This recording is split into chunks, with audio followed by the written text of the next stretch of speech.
Live. What, are we really? I think so. Yes, we are. Are we now? Okay. So how do we help other people who were signed up to go to our other thing that didn't happen get over here? They just have to go to the page and they'll see us there. We are live. Okay. I can see on the page. Okay. And there are three cool. people watching. Yay! Hi, 3 people watching. You are awfully good sports for being here. We had a little issue with BeLive, and it just wouldn't let me in. But I have with me today, I don't know if you guys know him, but you should, and you will, and you're about to. So this is Ian Anderson Gray, my friend from across the pond, we like to say.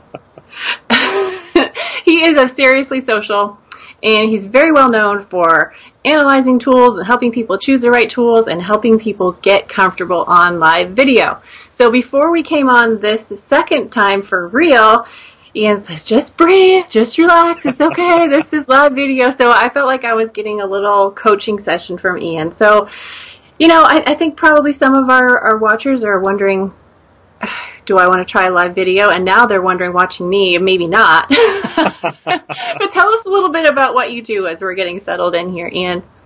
Well, yeah, I help people launch live video, but not just the technical side of things, also the whole confidence side of things, how you make yourself, how you communicate really with your audience, and also do with things like diction and how you construct the show, that type of thing. It's really the whole package. And yeah, I think live video is scary. It probably should be a little bit scary. I think all of us should feel a little bit nervous because I think that fear is a bit of a companion. It allows you to focus your mind on what you're talking about and on your audience. But it's learning how to control that fear, isn't it? Yes. I usually do great, but my goodness, we had the rug pulled out from under us today, so I know. I'm glad you were here. Well, Thank you. That's the problem when you're juggling. You're juggling so many things, aren't you? Because you're juggling the tech and you're juggling the content, what you're going to hopefully communicate with your audience. Right. And when all those things when the tech doesn't work, it can throw you off a bit. Yeah. Yes, I'm a bit thrown. But we are here to talk about automating on Instagram. And I know because I've been to your sessions at Social Media Marketing World several times, and they're wonderful. The last one involves singing. I'm hoping the next one's going to involve singing as well. Will there be a little? There may be, but you have to come and find out. All right. Anybody watching going to Social Media Marketing World? Because if you are, we want to meet you. But yes, Ian will be there. What's your topic this year? So it's on how to make a killer live video show, tips and techniques. Perfect. So I will be there speaking about Pinterest promoted pins, what else. But today, Ian, I thought you were a great one for this topic because you have written a lot about automation tools. Yeah. Yeah, that's right. And when Ian writes a blog post, Ian, what's your URL for your website? Yeah, iag.me. Okay, so when Ian writes a blog post, he writes a blog post. It's long. And it's involved, and it's pretty much anything you could ever want on the topic. So Ian is kind of an automation guy and a live guy, so perfect combination. So why do people... What are some good reasons to automate your social? And we're talking about Instagram, but like in general. Yeah, well, generally speaking, automation. I think the big one is it saves a huge amount of time. I know we're going to be specifically talking about Instagram today, but thinking about Instagram, it was always the case that you had to have your mobile device, and say. In order to publish your Instagram post, well, say your target audience are in another part of the world, and that means you have to be up at 2 a.m. I mean, that's no good. Or maybe it's a lot better. I'm a big Twitter guy, and so I find actually scheduling all my posts in one go for the week saves me so much time. I can do that in, say, 20 minutes on a Monday, and got the whole week's worth of content sorted in one go. So I think the way it saves a huge amount of time, it allows you to focus on your business and also allows you maybe to have a bit of a social life if that's allowed as well and spend some time with friends and family, How about that? So I'm a big believer in that. I'm a big believer in automation as long as it's done intelligently. And I think we'll probably kind of come on to ways of doing that in a bit. Okay. So I feel like, yes, the time is a huge thing, and that's the case for any business owner. But for me, it's especially with Instagram, because what I tend to do, and I plan to stop this, I do, so I should make this a goal with the date on it, I know, is I tend to go a few days, and then I get this nagging feeling, oh, I haven't posted to Instagram for a few days. What can I post? So in the moment, I'm trying to think of something inspiring or interesting or helpful. And on, a spur of the moment like that is not the best time to be coming up with smart marketing content, whether it's on Instagram or anywhere else. So I feel like aside from saving the time, it allows you, or kind of gives you no excuse. Right, so you need to have that strategy, and whatever you're posting needs to support that strategy, as opposed to just filling up a spot on your Instagram. Yeah, yeah, and it keeps you more consistent. So, one of the studies that the Tailwind has done showed that people who post on Instagram daily do so much better than those who post just weekly or a couple times a week. So, I think automation can make a huge difference in the effectiveness of your marketing because of that. It can or it can't. It can. It can. Yeah, just checking. You were here to say automation is terrible. Don't ever do it. Yeah. Yeah. Well, I'm really glad you said that, because I think that I am a big believer in sometimes posting content as it comes in. Sometimes it makes sense to do that, to have if something comes in that you're really passionate about and you want to post that out straight away. But yeah, you've got to be so careful, because the content that you're producing needs to be part of, hopefully, an overall content strategy. Mm-hmm. And sometimes when you're just posting content just as it comes in, you're not always going to have your finger on the pulse when it comes to that.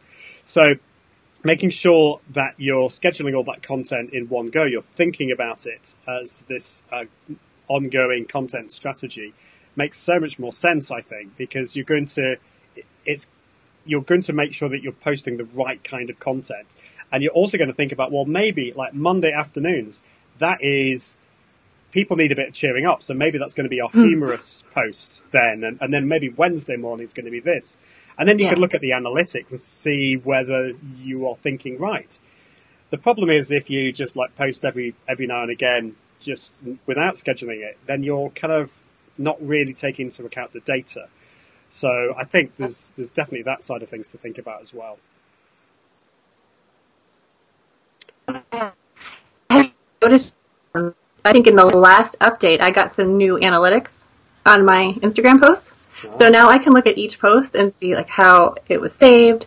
I think you can also see like how it was discovered, if it was discovered by a follower or by a hashtag. It has a lot of cool stuff in there.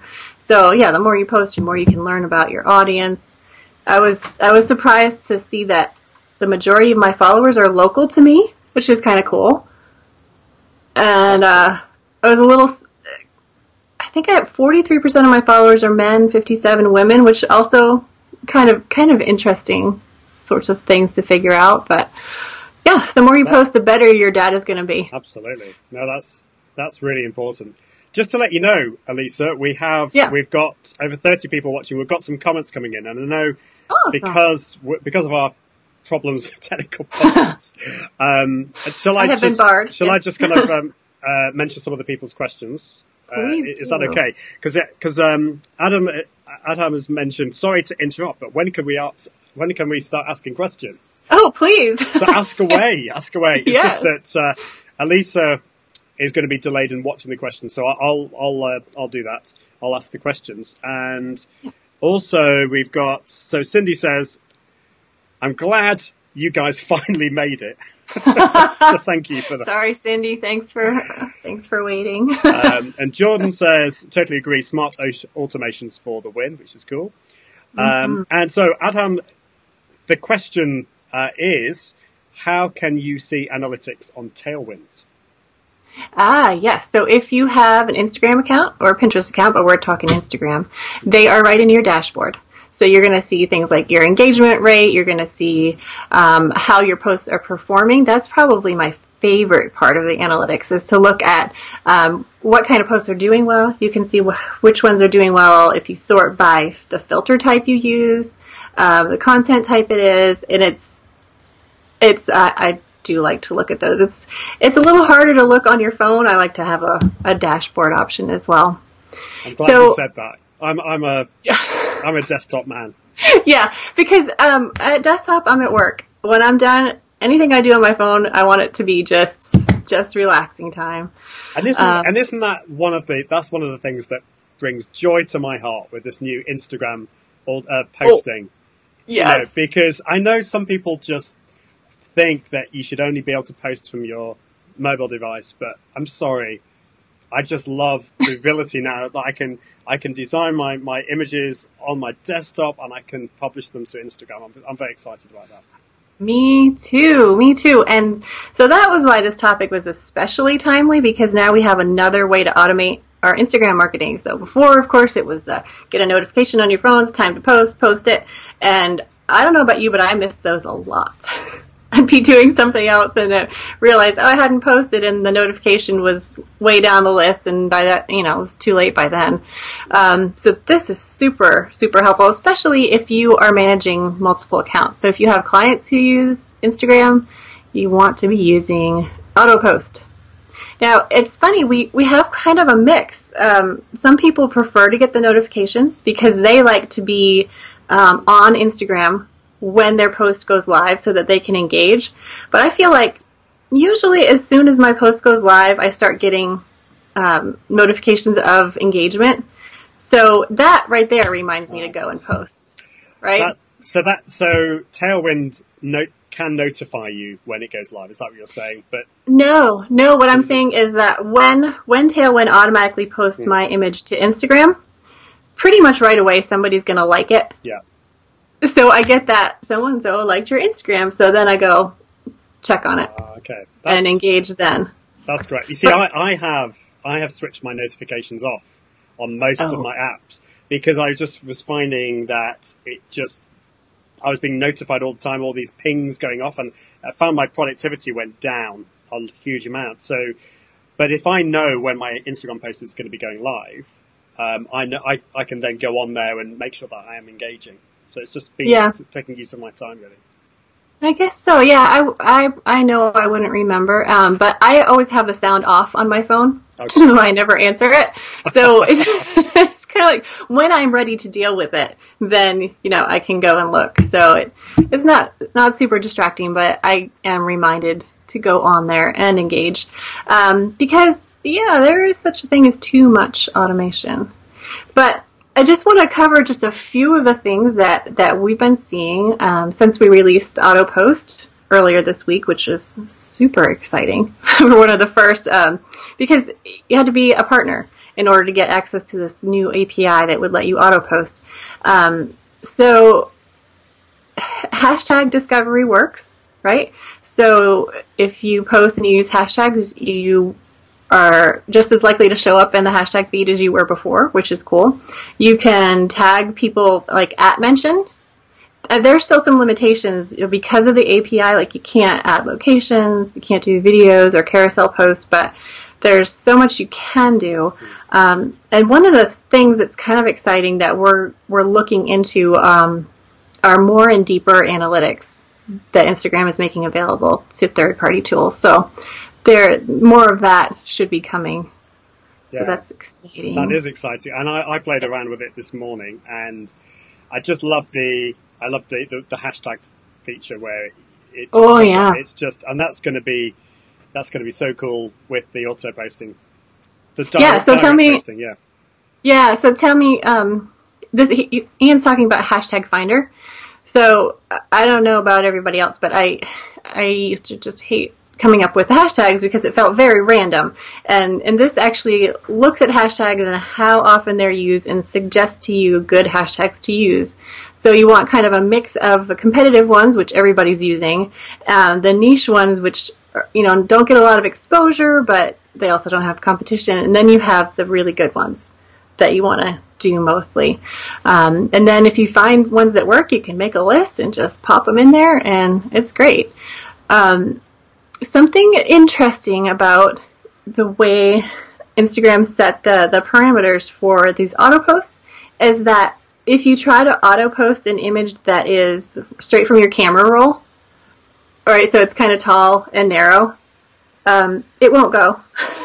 It just doesn't go. So they're real particular about the ratios. So for your workflow, that's perfect, right? Because you edit online and then you would add it. But if people are trying to add right from the camera roll, that's a bit of a challenge.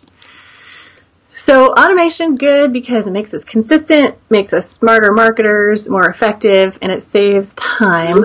That's number one. But what about automation don'ts? And we can talk about any platform because it really kind of applies everywhere.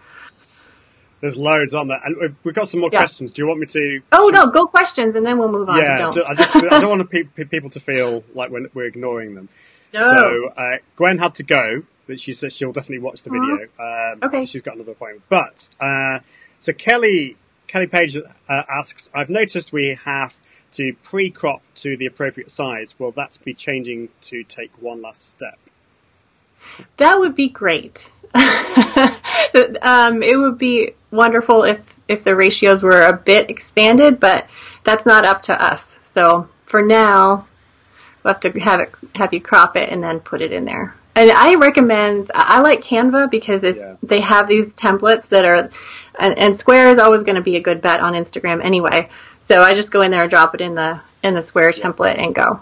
That's what I use. And I have a paid Canva account, so it's got this, I think they call, is it called Magic Resize or Abracadabra or something? Where yes. Then you can resize so you can get it, maybe you've got like an image that's going to work on Twitter and Facebook and everything, but you want it for Instagram, you just click this button and it magically resizes for Instagram, although you do need to do a little bit of tweaking, I've found. You do, but it does save a lot of time, yeah. And I like that you can, when you have the paid account, you can add in your brand colors and your brand fonts. So, yeah. Yeah, definitely. And then Rachel agrees, says, so much easier to move things on your computer. I'm glad we're not the only ones out there. Yeah. Even when you have a screen that's this big, it's still easier on your computer. I know. Phones are getting bigger and bigger and bigger. Yeah. Kelly just clarifies that, for example, I prefer portrait size, but my photography is larger than Instagram pixel width. Would be nice to crop. Yeah. So, yeah. You do have to crop before you go on there. Rachel says, hold on a second, let's get it. So I like to put hashtags in the first comment, so we can't auto-post that. Right. Yeah. Right. But presumably, it's optional. You don't have to put hashtags on the Instagram posts in Tailwind. You don't have to. You don't have to. But it is very likely to reduce your reach and discoverability. So that's how people find new accounts and new material. And especially now that we have follow hashtags on Instagram, I follow the hashtag Pinterest marketing, and I found all kinds of people that I never knew existed before. Yeah. So hashtags are so powerful on Instagram. But I suppose what she's saying there, Rachel, is saying that because there's, this won't go away. What do you have the hashtags in the main post, or do you put them in the first comment? And that is the eternal question. It's the eternal question. And I mean, I personally, I just do it in the post because I just think it's a bit more transparent that way, and I don't tend to go mega overboard on my hashtags. I mean, I don't do like 20 odd or whatever. So yeah, I think the answer to that is just do it in the post, or if you really want to put it in the first comment, just post it without hashtags and then manually go and add it in. But that's a bit of a... That kind of defeats the whole purpose of the auto post, yeah. It does really. I mean, you can keep it on notifications. Some people say they prefer that way, which is fine. But what I like to do, which is kind of a compromise of the two, is I've created a hashtag list in Tailwind that has my formatting in it. So it has line breaks in it. So after I've made my caption, I put in my formatted hashtag list, and then I add my actual hashtags under it. I like that. And you like that? I do. I like that. And I've discovered like a list of hashtags that is it's my go-to list of hashtags. I think we probably all have those. Maybe it's about 10 or 12 of those. And because I'm a bit of a geek, I've actually got them in Text Expander. So I can just Text Expander is an app that allows you to have a little short key and it will magically type. So I just type an IG tag for Instagram tag and it will replace that with all these 20 hashtags straight away. You're going to have to put that in the comments because people are going to want to check that out. Yeah, Text Expander. It's available for Mac and PC, and you can do all these really cool things. So once you find your hashtags, and it's also available on certainly on iOS phones, possibly Android as well. So you can do that. You can do the same thing with the hashtag lists in Tailwind. But, I mean, we are now automating our automation, which I have to say is pretty cool. Automating automation. I love that. We are. And I think if you can batch post, because we're talking about the fact that, you probably are going to need to crop before you schedule if you're going to auto post. So do a week in advance and, oh my goodness. Freedom. Instagram freedom. That's what we want. So there's a couple more comments, and then I suppose we need to get on to the dark side. The dark side of automation. So Kelly also says, I found in analytics, though, that portrait looks best. Portrait will post correctly when sized correctly. So it will. Yeah, so you could crop it to 800 wide by 1,000 tall. That would fit in their 4:5 ratio. Mm-hmm. Okay. And I think I know the answer to this question, but I'll let you answer it, Kelly. Alisa. So it's again from Kelly. So, where's it gone? So, can you geotag? Very helpful to ask questions like this. Thank you. In AutoPost, you cannot. Yes. That's a limitation. This whole thing it's an API beta test from Instagram. So they had to, when you release something this big and there are 25 million businesses on Instagram, they had to start small, which you can understand because they've already made some tweaks, which is great. Mm-hmm. But some things are just not possible at this time. Yeah. But as they are, we'll try to add them too. Well, hopefully they'll open it out a little bit. But I wonder whether you'll be able to edit the post later and add the geotag. Maybe. You can. I think our friend Peg Fitzpatrick has done some experiments with editing after you post. And she feels, and I'm not sure if that would be one of the things that you would edit that would change it. She feels that engagement drops off severely after you edit. I wondered whether something like that. There's always something, isn't there? Isn't there? Yes. There's nothing quite perfect, but we're I know, getting but there. I have to say this auto posting with Tailwind is really exciting. So we've got a question from Kim. Says, do you need to make sure that you vary the hashtags that you use on posts and the order that they are shared to avoid looking too automated? That's a good question. Okay, so I have seen suggestions that you not use the same hashtags over and over again. I don't think the order matters. I don't think people are paying that much attention, personally. But I'll tell you what has changed things for me somewhat is that follow hashtags on Instagram. So when I'm choosing the hashtags I'm going to use, I think about the post I'm posting. And even though my whole business life is really about Pinterest and Tailwind, if I post something that's like an inspirational quote, even if I'm going to turn it around and make it about Pinterest, I may choose not to use a hashtag like Pinterest marketing. Because if someone's following that hashtag Pinterest marketing and mine pops up and it's a quote, and they can't instantly see the connection, they might tell Instagram not to show them my posts anymore. And I don't want that. That's a good point. So I would feel like if you have a list, always review it before you post. Even if you have a favorite, and you probably do this, you probably think, oh, well, this one doesn't belong, and then just send the rest. But, so that's kind of where it's like, it's automated, but it's still, you got to think about it. I think that's the key, isn't it? I like to call this intelligent automation. So it's so easy to switch your brain off with automation. Did you trademark that? I should do. You should. Or whatever they do in England. No, we got running water last year, and then after that we got trademarking. So we're getting there. We're getting. Yay! Chelsea says, so I think, again, I know the answer to this, but I'm going to let you answer this. No, it's your turn. Your turn. You can take it. No, well, this is a Tailwind question. Oh, okay. It is, does it allow video uploads? And I think the answer is not quite yet, but hopefully. Is that a hopefully? No, that's a hopefully, yes. Hopefully. Okay. And Adam says, any tutorial on Pinterest marketing? Well, funny you should ask. Yeah. Let's see. We do have quite a few articles. So if you go to the Tailwind blog, so blog.tailwindapp.com, if you go to Pinterest and then Pinterest 101, there's an article on, it depends on how beginner you're looking for. There's one on how does Pinterest work. And then there's one on creating a Pinterest strategy. It has a big yellow, gorgeous image that Justine made. And that Pinterest strategy one is like I took my entire brain and put it on the blog post. So that sounds painful. So you know what? It was. It was, but it was worth it. And anything you want to know about creating a Pinterest strategy should be there. And I can share a link with you later, but I just can't get to the comments at the moment. I know. The technology. But anyway, we should move on to the dark side. We should, because, with your nice baritone voice, I like the way you said the dark side. Dark side. Thank you. Okay. All right. So what are some don'ts, and what do you see that just makes you cringe?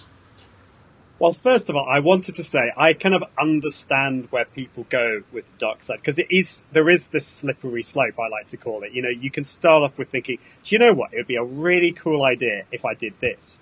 And as we probably know, there are some tools out there that will do loads of automation for you. Like they may say, for example, you're spending all this time engaging with people on Instagram, and it gets a bit boring. You think, oh, do you know what? I'm saying thank you the great post. Wouldn't it be great if I could just get a tool just to kind of say all these things for me, and I don't have to worry? Or maybe I need to get more followers on Instagram or Twitter or whatever. So I'll just buy some followers. Nobody's going to know. But it starts off maybe with, you're starting just with a few little things to automate, and then you may think, oh well, actually, it's not going to harm if I do this, and then it's not. And my introduction to this was on Twitter years ago. I thought it was a really good idea to send automatic direct messages to people who followed me on Twitter. Wait a minute. Wait a minute. Are you the one who started that? What? Because I don't think I could talk to you anymore if that was all your idea. No, it wasn't. We're going back a lot. I joined Twitter the first year it came out, so you've got to, wow. we're going back a long time, and there are all these tools that allowed you to do that. But then, after about 6 months of that, I came to my senses and realized, you know what? That's just a stupid idea, because, it's like speaking to, robots. It's just adding more noise really to the conversation.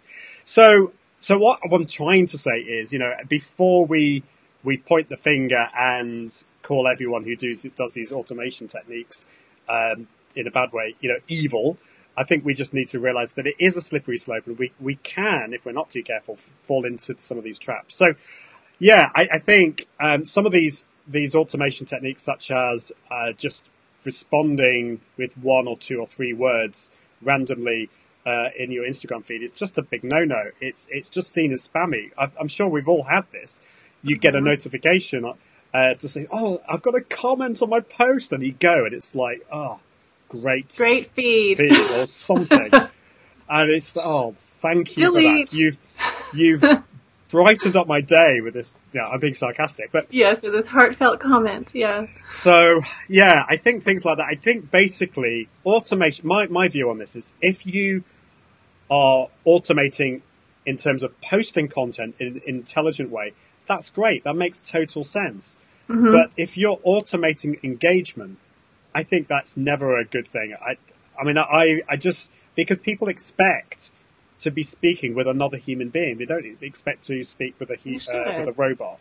So yeah. I think that is a big no-no. It may seem like a great idea. If you don't have time, then maybe get some, if you've got a team, get other people involved with it in the conversation, or get a VA if you're just a solopreneur. Not just a solopreneur, because solopreneurs are great. I'm one. If you are a solopreneur, get some help and spread the load. Okay. Okay. Now, I just had a thought. All right, and I noticed that, I don't believe it or not, going to Social Media Marketing World, there are a ton of sessions about Facebook Messenger bots. So why is it okay for Facebook Messenger bots to be the cool new engagement thing, and it's not okay on Instagram?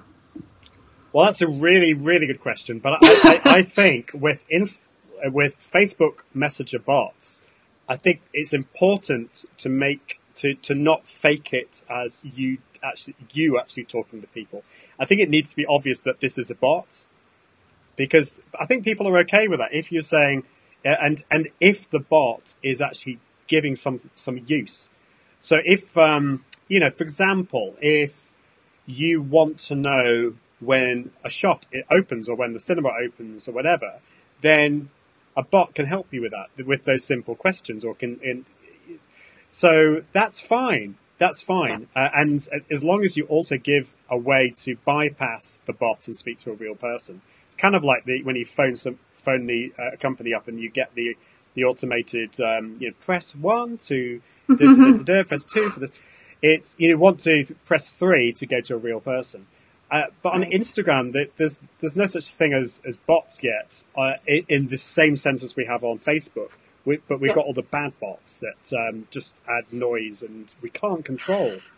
Yes, I'm glad you said that. And I think that's the difference, too, is that Instagram is such a personal place. I mean, that's where we have all the duck face selfies, and we share our dinners, and, all kinds of things that really are part of personal life or part of our behind-the-scenes business life, and there just isn't a place for bots there. I think the follow-unfollow bots are pretty popular, and I know they have been on Twitter, and I know they are on Instagram. You can tell because you can tell. And the other thing to say, which is not going to be a reason for everyone, but I think it's a pretty important reason, is that Instagram does not want you to do it. I mean, it says it in the most of the networks will ban that type of automation. So you could be found out. You could be found out by fellow human beings. And that's starting to happen a lot more. We're seeing, was it the New York Times article was talking about people buying followers on Twitter. Followers, yes. So, and Instagram. So I think there's that, but then also Instagram themselves, they could find out that you have done these dodgy techniques, and they could suspend your account. And that's a big deal. So I just say, don't go there. Don't go there. Yeah, and that's part of, like, when people ask, can you do this or can you do that with Tailwind or auto posting? And a lot of times the reason why we say no is because that's Instagram rules. So if you work with a partner, an Instagram/Facebook partner, you can be sure that they are not going to break the rules. So they're not going to get your account suspended. They're not going to get your client account suspended.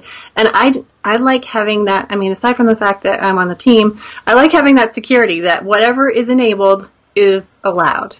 I think that's vital. And I have come across tools out there that do things that are morally grey, I would say.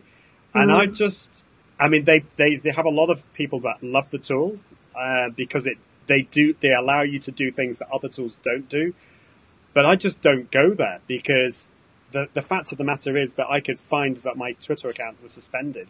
I did some research for an article I was writing. I did sign up on a test Instagram account. I signed up for one of these slightly grey area tools. And what was interesting is immediately I was flagged at Instagram. It was actually suspended immediately because my Instagram account was being logged in from somewhere else in the world. And I had to give my password away as well. So never give away your Twitter, Facebook, or Instagram password to any other tool. If it's asking for your password, they are doing it in a dodgy way. That is a good point. Yeah. So I think that and I'm going to ask you for your opinion on this, put you completely on the spot. So the other day, I was on If This Then That, which is a site where you can create all kinds of fun animations. And I looked at all the Instagram ones and I turned on a bunch of them. So for a while now, I've had all my Instagram posts go to Twitter with the image, right? Because if you just sell it to go to Twitter from Instagram, it just sends the text with a link. Yeah. But If This Then That will actually send the picture. Yes. So is that kosher? Is that all right? Yeah, I really like that. In fact, I've got that very similar recipe. They're not called recipes anymore in If This Then That. I pick up the apps, I think. Apps, which I preferred recipe. It just so did I. It just sounded creative and fun. I know, but anyway, there we go. Yeah, I had that. I actually did it slightly differently. So I didn't want to send everything from Instagram to Twitter. I just wanted selectively. So I set it so that if I used the hashtag Twitter on the Instagram post, it would then post that to Twitter.